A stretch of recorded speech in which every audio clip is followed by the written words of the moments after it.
भारताचा 77वा प्रजासत्ताक दिन नाशिक महानगरपालिकेत अत्यंत उत्साहात साजरा करण्यात आला। नाशिक महानगरपालिकेच्या वतीने विविध कार्यक्रमांचे आयोजन करण्यात आले होते। महानगरपालिका मुख्यालय राजीव गांधी भवन येथे आयुक्त तथा प्रशासक मनीषा खत्री यांच्या शुभ हस्ते ध्वजारोहण करण्यात आले। यानंतर राष्ट्रगीत, राज्यगीत आणि मानवंदना देण्यात आली। यावेळी अतिरिक्त आयुक्त प्रदीप चौधरी, स्मिता झगडे, उपायुक्त, अधिकारी आणि मोठ्या संख्येने महानगरपालिकेचे कर्मचारी उपस्थित होते।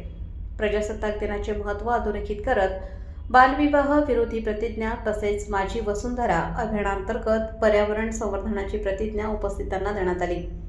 समाज जागृती आणि पर्यावरण संरक्षणासाठी प्रत्येकाने जबाबदारीने काम करावे असे आवाहन यावेळी करण्यात आले। यानंतर महानगरपालिकेच्या वतीने आयोजित वार्षिक क्रीडा स्पर्धांचे पारितोषिक वितरण आयुक्त मनीषा खत्री यांच्या हस्ते करण्यात आले। तसेच स्वच्छ सर्वेक्षणात उल्लेखनीय कार्य करणाऱ्या स्वच्छता निरीक्षकांचा सन्मान करण्यात आला। स्वच्छ सर्वेक्षणाच्या अनुषंगाने विविध उपक्रमांचे आयोजन करण्यात आले होते। यामध्ये सेल्फी पॉइंटचा शुभारंभ करत नागरिकांना ओला व सुका कचरा वेगळा करून घंटागाडीत देण्याचे आवाहन करण्यात आले। संविधानिक मूल्यांची जाणीव करून देत सामाजिक बांधिलकी, पर्यावरण संवर्धन आणि स्वच्छतेचा संदेश देणाऱ्या उपक्रमांसह नाशिक महानगरपालिकेत भारताचा 77वा प्रजासत्ताक दिन मोठ्या उत्साहात साजरा करण्यात आला।